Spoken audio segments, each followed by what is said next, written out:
Hello and welcome to the Space News Commercial Space Transformers series, where we aim to give you a behind-the-scenes look at the people and companies driving the space industry's commercial transformation. I'm Jason Rainbow, senior staff writer at Space News, and today I'll be talking to Declan Ganley, CEO of aspiring broadband constellation operator Rivada Space Networks. Rivada has plans for nearly 600 satellites, but must deploy half of them by the middle of next year to comply with the United Nations constellation deployment rules. In 2023, the company awarded a $2.4 billion contract to build 300 satellites to Florida-based Terran Orbital, now owned by Lockheed Martin. But in order to succeed here, the company will need to triumph over the many technical, financial, and regulatory challenges that still lie ahead. So Declan, thank you for joining us. Rivada is part of a wave of companies reshaping global connectivity with ambitious satellite constellations, and your vision for an Outernet has certainly sparked a lot of interest. So in this conversation, I'd love to explore how Rivada fits into the broader transformation of the space industry, the challenges, the opportunities, and what it would take to turn this vision into reality. Well, we're doing it. So, Jason, the Outernet it's differentiated. It's a fully featured enterprise network in space, and surprisingly as it might seem, that's never been done before. So, existing satellite constellations they're basically glorified relay stations in space, and that's not a criticism; it's just what they are. Now, that's not to minimize their capabilities. It's that bent pipe architecture works for specific purposes. If you want to build a broadband internet and make it available everywhere by having low Earth orbit satellites provide, if you will, the last mile solution, they're a very, very, very good way to do it.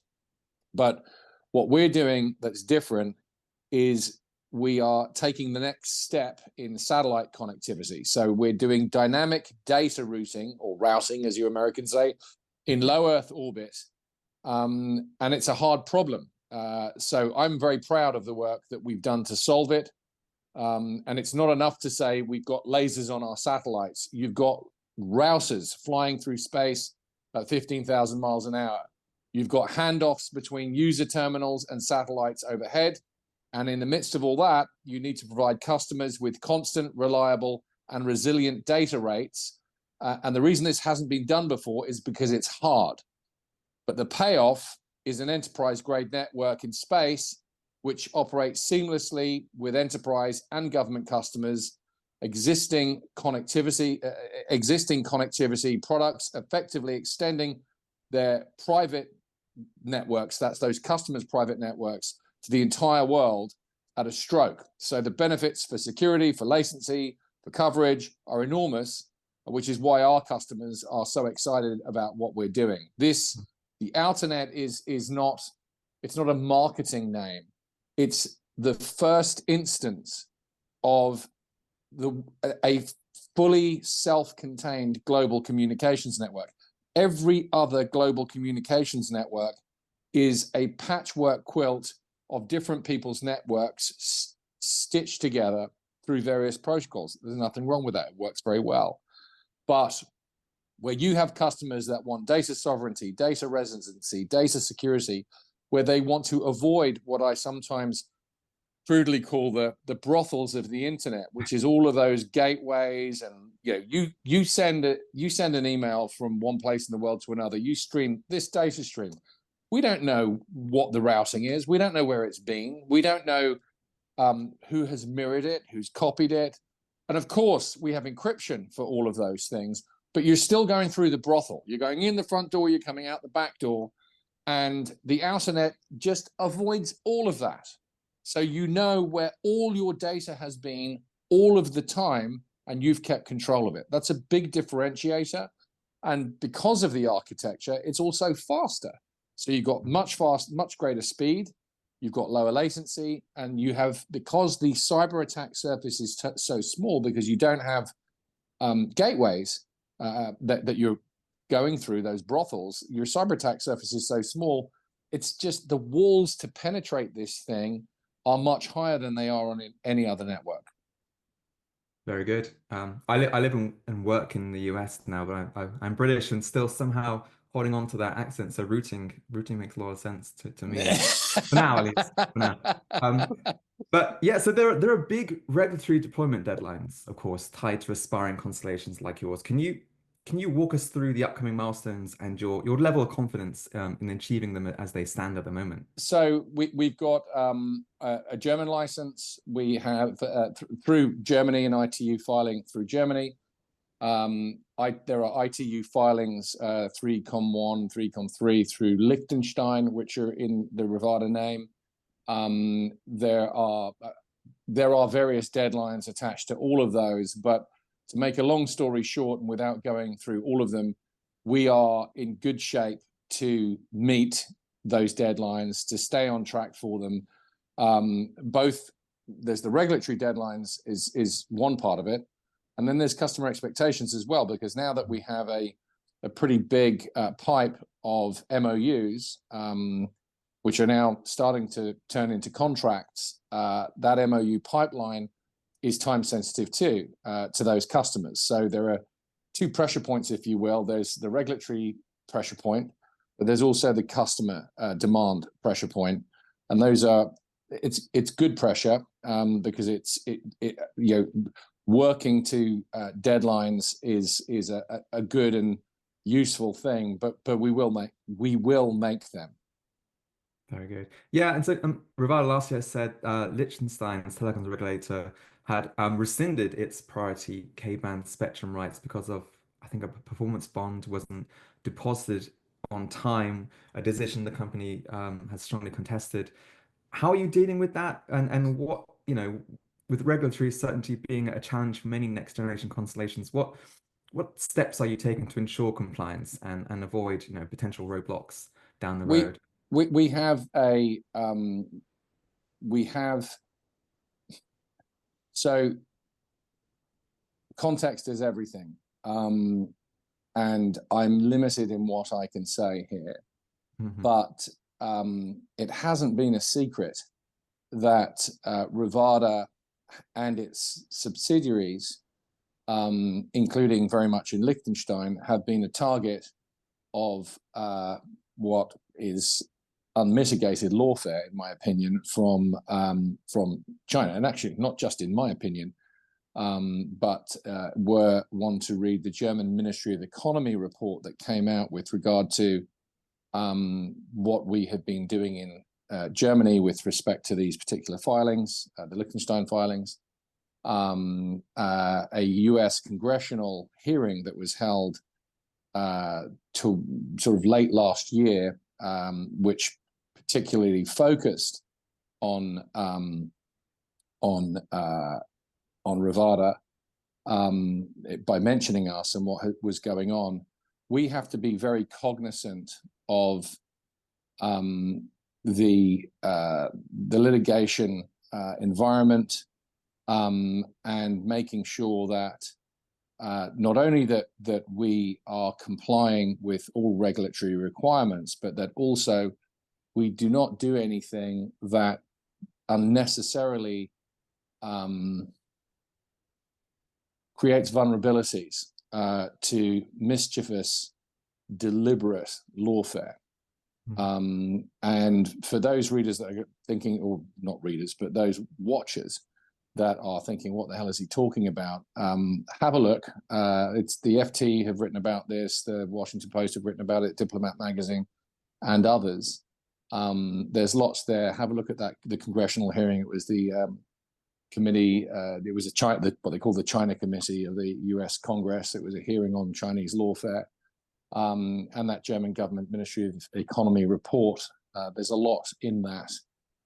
So anyway, that's a long way of saying that there are layers to this, and that we are confident and comfortable that we will be able to meet and satisfy regulators' requirements of us, meet deadlines, and do so professionally, while at the same time watching our backs, if you will. So there's a good working relationship. We maintain a very good working relationship and a trusting relationship.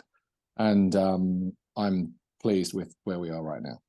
But Brilliant. so Yeah. look, I mean, point being, when we're launching, there is, from a regulatory standpoint, all the ducks will be in a row, as it were. Sure. Yeah, and yeah, I won't press you on that. If watchers are interested, there is some, as it relates to Rivada, some coverage. Well, of course, some of the watchers will be the Chinese guys that have taken so many lawsuits against us. And hello. Okay. All right. Okay. Let's. But broader picture then. Many companies are racing to deploy satellite constellations. You're not the only game in town, for broadband. What gives you confidence against others that are also specifically targeting the enterprise and government market? And how do you see that market evolving as competition and new capabilities help, reshape the industry? So first of all, the Outernet has got unique capabilities that other constellations originally designed for consumer broadband use can't do it. They can't match those kind of capabilities.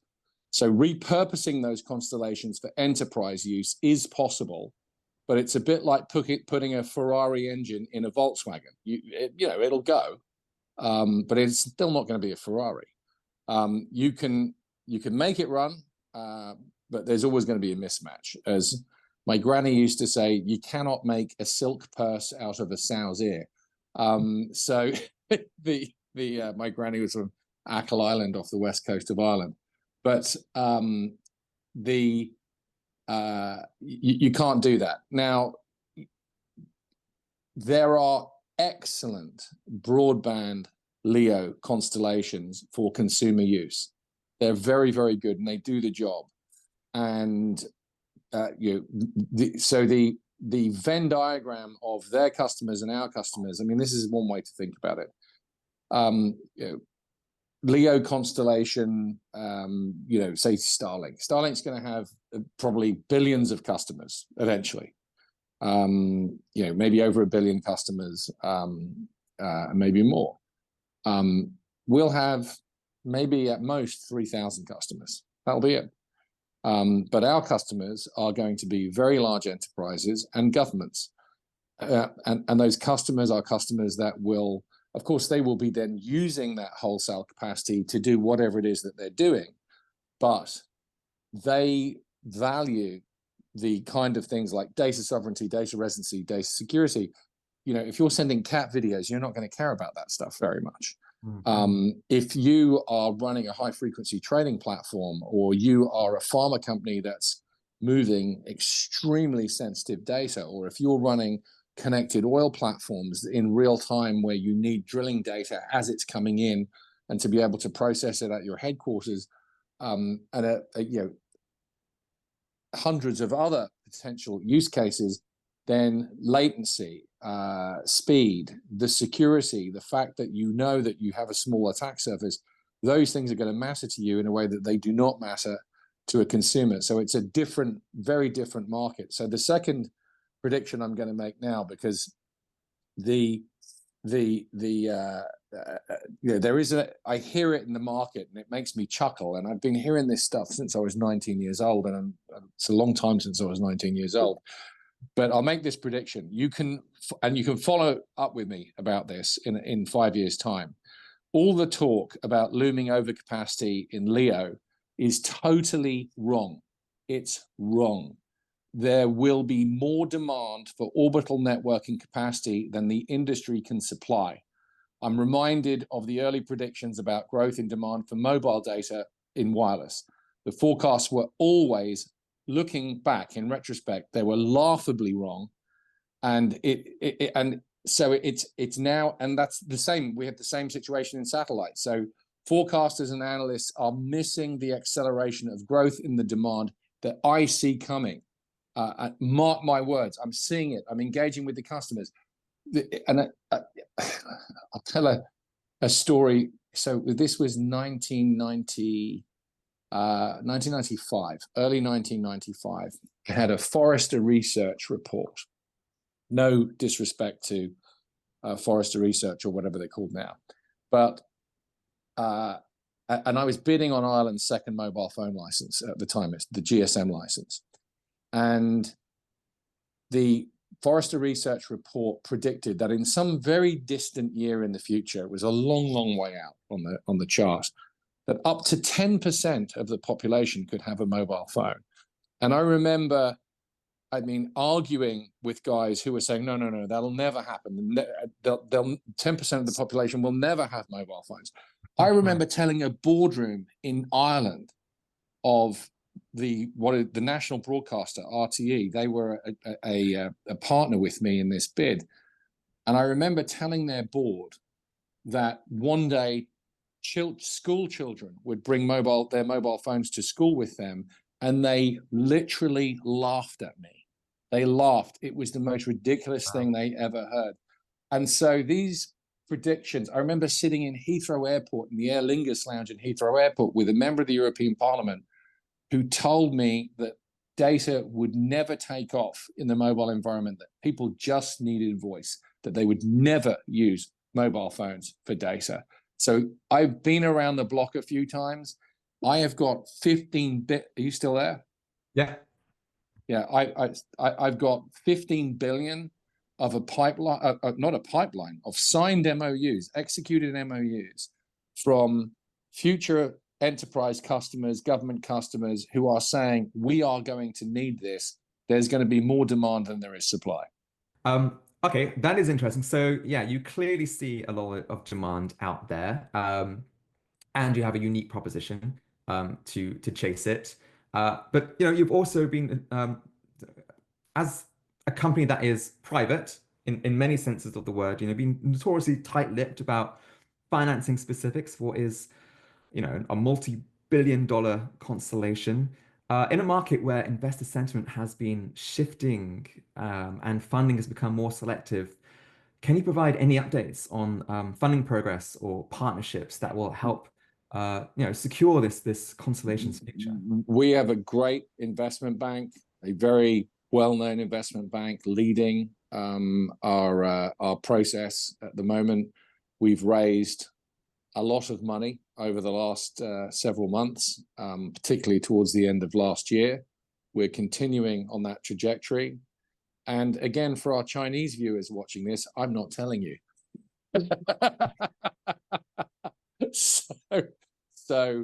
We are a private company, thank goodness.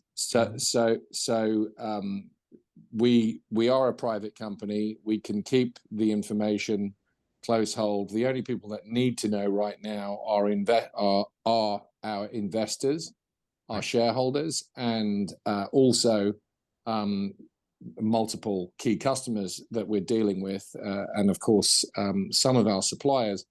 But we're just not disclosing this information. As I say, it's not a secret that this has been highly contested with regard to the lawfare, and so we like to keep. We own, if we're putting information out to the public domain, we need to be careful about what we're doing. But we're very happy with. And look, the investment environment took a very dramatic shift in November with the U.S. elections, and there was clarity. There was clarity, and now that there's clarity post-November in a way that there was not pre-November, and we've seen the consequences of that. And it's not that we were having a particularly difficult time or anything before November. We weren't, but the gradient got much easier after November. Got it. Yeah, and you said earlier that you also have these say $15 billion now of. Yeah, it's actually 14,999,999. Seriously. Okay. Okay. 14,999,000,000. We're a million short of the 15, which is you couldn't make it up.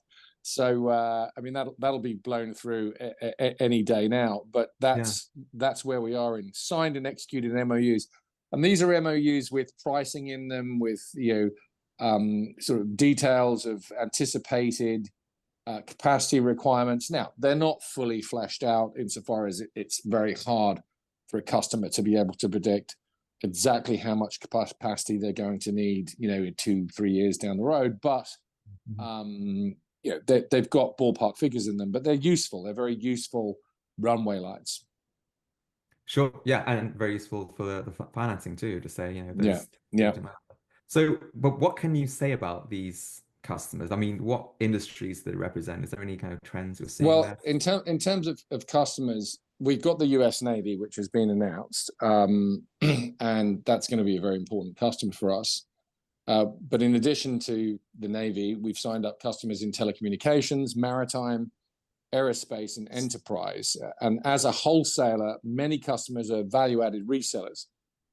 So they, in turn, they cover a waterfront in terms of their satellite communications markets. Wherever possible, we've been transparent about who these customers are in our announcements, and you can find many of their names on our website. So, but in terms of a contract per se, US Navy was the first contract, and we expect to be announcing others very soon. Very good. All right, look out for that. Yeah. All right, we're running out of time. So, finally, if I may, with spectrum deadlines looming, a competitive market, and the need to secure all the financing, what will be the ultimate proof point that Rivada has succeeded where others have frankly struggled? And what does success for Rivada mean for the broader evolution of commercial space?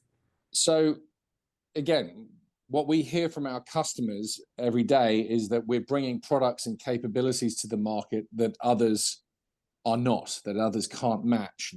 So, and also again, and you can hold me to this, the satellite data market is poised for explosive growth. We probably need far more next generation satellite constellations than even are currently planned, ironically. I mean, again, I go back to the early days of wireless. I've been doing this since the early 1990s. Look at the predictions that were made then, and look at what happened. And the same thing is happening here. The Outernet is a very distinct and separate thing. The architecture, the polar orbits at 89 degrees inclination at 1,050 kilometers altitude, the number of satellites in each orbital plane, the number of lasers on each satellite, the way that ballet takes place between the mesh, it's like a fishing net around the planet that's moving like this all of the time. The routing options that gives you when you detach all of that from the need to anchor to the internet and get ground gateways. One of the things, I should have mentioned this earlier, that has also brought a lot of focus to Rivada from certain customers, and not just government customers, but enterprise customers as well, is the cable cuts that have been taking place. So you've had these Chinese and Russian ships going around dragging anchors to deliberately break cables and subsea cables. There are a lot less than 550 subsea cables active around the planet. That's it, on the whole planet. You cut those, or cut enough of them, there isn't an internet. It will not work. They are the arteries of the internet. And you bring those down, you cut those. And think about how easy Nord Stream is. I mean, you can go on today onto the internet and find 500 conspiracy theories, depending on which one you want to believe, on who did Nord Stream, and everybody's got very strong opinions on this. Truth is nobody actually really knows who did that Nord Stream pipeline, except the people that did it. And similarly, it would be possible, and I think not only is it possible, I think it's unlikely that we are going to get away with an event that doesn't see a massive sabotaging of subsea cables at the point of some conflict or another by a state or non-state actor. It's just too easy to do. And so having a network that can survive that can survive the internet, because by the way, you take those subsea cables down, all the ground gateways are toast. They're gone too. So the gateways that satellite constellations are linking into, they too will be gone. We saw one going up to Svalbard get damaged a couple of months ago. So you take those out, and you don't have an internet. And depending on the number of them that are cut, you could see a very prolonged outage. And I won't get into the next sort of sets of layers of problems that could happen. So we need an Outernet. The world actually needs this. And we've designed it and we're building it and we've got the spectrum and we've got the orbital slots. And very importantly, we've got the human resources. I have been able to hire a phenomenal team of people. Some of your watchers will know who they are. They're spread around. We've got a big office in Munich. We've got an office in Berlin. We've got people in the UK, Spain, France, United States, and we're getting it done. And I have some of the best minds in the industry, and I'm going to be adding even more to them this year. I interviewed somebody in the last few days. I won't make it easy to pinpoint who they were, but people want to work for Rivada because people who are really in the weeds in this industry are looking at what we're doing, can see where we are, and they want to come and work for us because they know that this is going to happen. And the reason they know it's going to happen is they can see the team that we already have. They can see what we're executing upon.